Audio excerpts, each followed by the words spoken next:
We have got Kellie-Jay Keen to talk to.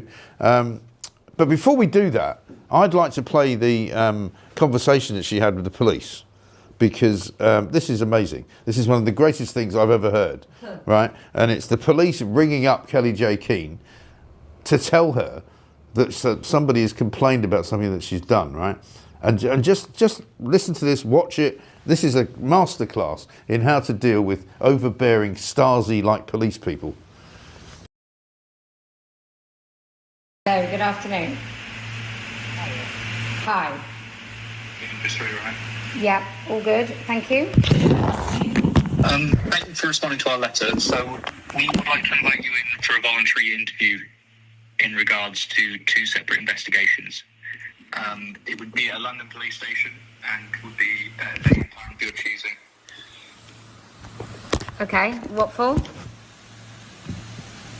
So the two allegations are from your Unite the Kingdom rally. There's been a complaint with regards to your speech, specifically with regards to the we need to remove Islam from our classrooms. It's not too late to get Islam out of that building. It's not too late to get Islam out of every single official office in this country. And more than that, it's too late. It's not too late. It's absolutely vital. If we want to save this country, we have to remove Islam from every single place of authority. Oh, okay. And the other one investigation is in relation to some tweets. So it is in relation to a tweet from the 23rd of June. We have Muslim fatigue, the gang rapes, the terrorism, the killing of little girls who enjoy music, the hatred of women and girls, the special courts, the anti-Semitism, the hate preachers, the marches, the violence, the call to prayer, the public prayers, the complaining about Christian preachers, the pauses in football matches, skipping lunch, the niqabs, the school kids visiting mosques, the Ramadan lights, the Ramadan messages on TV and by public figures, the cruel slaughter, the hatred of the West, the hatred of women, the barbarism, the inbreeding, the censorship, the two-tier system, the capture of our institutions. We're tired of it. Islam is a vile, woman-hating, cousin-marrying, child-raising death cult. Another tweet from the 23rd of June. There's nothing about the scene that does not scream backwards, regressive, subnormal culture. And another one from... Which scene was that? I'm not sure what scene in particular that you're responding to in that tweet, but I'm just reading out the tweets in question. And then the last one is from the 25th of June. No one needs foreign money to understand the threat Islam poses to every last one of us. Right. And the and the police want to invite me in on which crime? Which crime are you referring to? So for those, it would be, for the tweets, it would be malicious communications offences. Against an idea? Who's it against? No, I can explain that. So somebody who's read those tweets has taken offence to them and made the report. I'm sorry. That is literally one of the funniest things I've ever seen. Kellie-Jay Keen, I salute you. That is so fun. I mean, it's a 6-minute long thing. We can't play it all. But apart from the fact that it's brilliantly, animated with the Lego figures but you can't quite believe that it's real. You must have been. I mean, you're sitting there, and at the end of it, you're kind of going, "Well, basically, I'm sorry, I'm not coming in. You can shove it up your arse." But how ridiculous is that?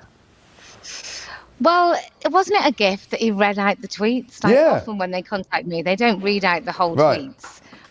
So it was delicious to hear him just list them all. I forgot how eloquent I was. I mean, I don't want to be immodest, but you were absolutely brilliant. But because you're not capable of being intimidated by these bozos as well, you're used to it. But I mean, it must be quite terrifying for somebody who would just get a call out of the blue from the police to say, "Oh, by the way, we'd like to come and see us about something you've said." Yeah, well, I think possibly if I'd lived in London, they might have just knocked on my door. I mean, this will be my 5th interaction with the police, aside from when I was arrested during COVID for going out in public. But this will be my 5th sort of round of them inviting me for an involuntary, for a voluntary, no, it's involuntary interview.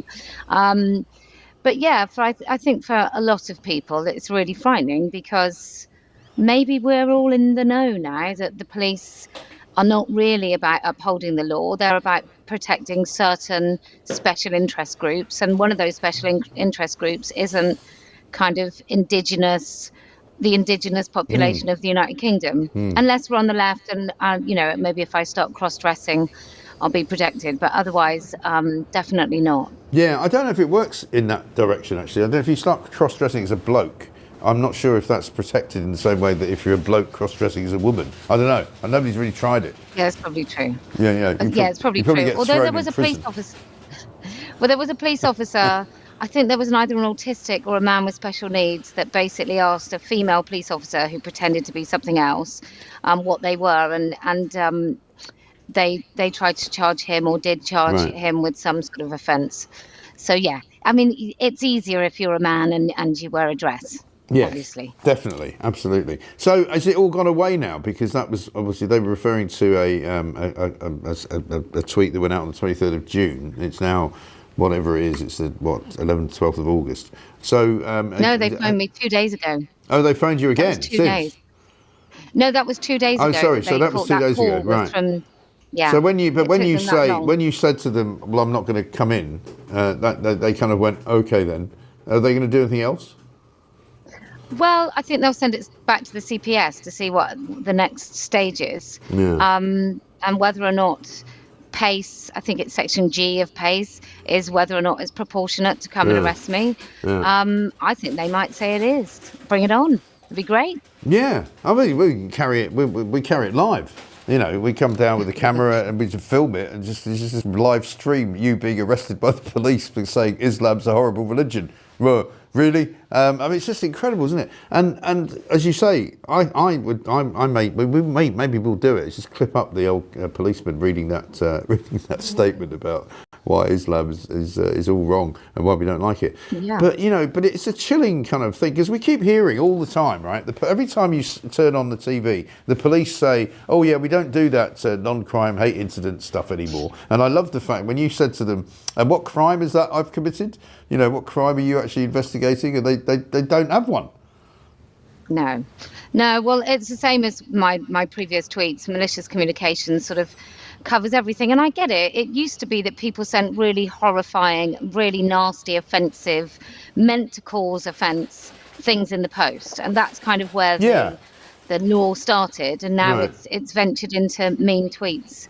But we should all be a little bit worried. Like all the images, I know they were Lego, but all of the Lego scenes are actual scenes that I converted from a photograph into a scene on there. So that mass prayer that I think it was recently in Westminster with riot police and very heavily sort of armed, I don't know if they were armed, but heavily kind of tooled up police, if you like, guarding people praying in the street because they know it causes community tension. I thought that was a bad thing. Yeah.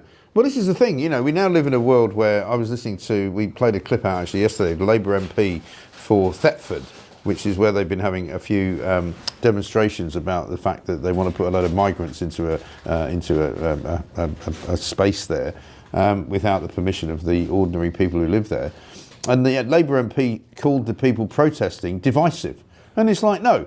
I'll tell you what's bloody divisive, mate. It's the government putting people who shouldn't be in the country into a community where there's hardly anybody, there, and creating a problem. That's what's divisive. Yeah. And they seem to have this idea that, Angela Rayner this morning, we played a clip from yesterday saying, all of these people coming on the boats are really, really vulnerable. 230 people on a boat. They're not vulnerable, right? They're coming here for a reason. Well, I reckon Ange ought to have a few in her own house. That would be good, wouldn't it? Yeah. Maybe she could, invite the migrants. She's got plenty of houses. I mean, she's got about 3 or 4 of them. She could, stick a load of migrants in the first 3, and she can live in the other one. But it is. But you're right. It is. We should all be worried. We should all be concerned about the way that the police, despite the fact that they claim they're not doing it, are continuing to prosecute people and harass people. I mean, I would argue, if I was a lawyer, actually, that them calling you is malicious, and is a malicious act in itself, and it's a malicious communication. Because if you weren't so robust and clever, you could be really worried by that. Yeah, I probably would have. I mean, what I might have done is I might have gone in and had a friendly chat with them, expecting them to be on my side. And you would probably, and I've got experience of this. So you have one person who's like trying to be your mate. They all do Yeah. a bit of a good cop, bad cop. Good cop, bad And cop, I would yeah. have totally incriminated myself, because that's what they rely on. You know, Yeah. they expect to get you in, and then you'll say something that you admit, and then they can charge you with something and offer you a caution, and their little stats go up for doing basically no policing whatsoever. Yeah, yeah, it's really worrying, isn't it? So, so hopefully this is where it ends, but we don't know if this is where it ends. But let's keep in touch anyway, because if they do threaten you anymore, I mean, I would just love to be there. I mean, if they're going to turn up at your house, I would love to be there to film it and you know, just rip the bejesus out of them. Well, I'll let you know. I'll certainly be recording everything that they do that's anything to do with me, because it's always good value. Yeah, I imagine that guy, because it's now gone viral, probably you can find it on social media, on Twitter. I bet you that copper must be cringing, you know, because they're... I think you can hear it, right? Yeah. You can hear it as he says it. There's a bit of a reluctance, kind of like, oh, do I really have to do this? You imagine maybe there was a little sweepstake in the office or something who pulled the short straw to actually make that contact. Yeah, I know. Good luck Shocking. to him. Yeah, well, listen, Kellie-Jay, brilliant to see you. Thank you very much indeed. Kellie-Jay Keane there, fighting the good fight for all of us. Because somebody has to. Because we all have to do it, right? If we stand together, and I know it sounds a little bit kind of, you know, Martin Luther King-like, but honestly, how ridiculous is that? That a woman like Kellie-Jay Keane, who was in here just the other week, and is a wonderful, brilliant campaigner for women's rights, and a brilliant campaigner for everything that the trans lobby hates, right? And is incredibly intelligent, incredibly, you know, decent, and incredibly, you know, just good, is getting harassed by the police for saying things out loud or tweeting things that are actually true. It's mad.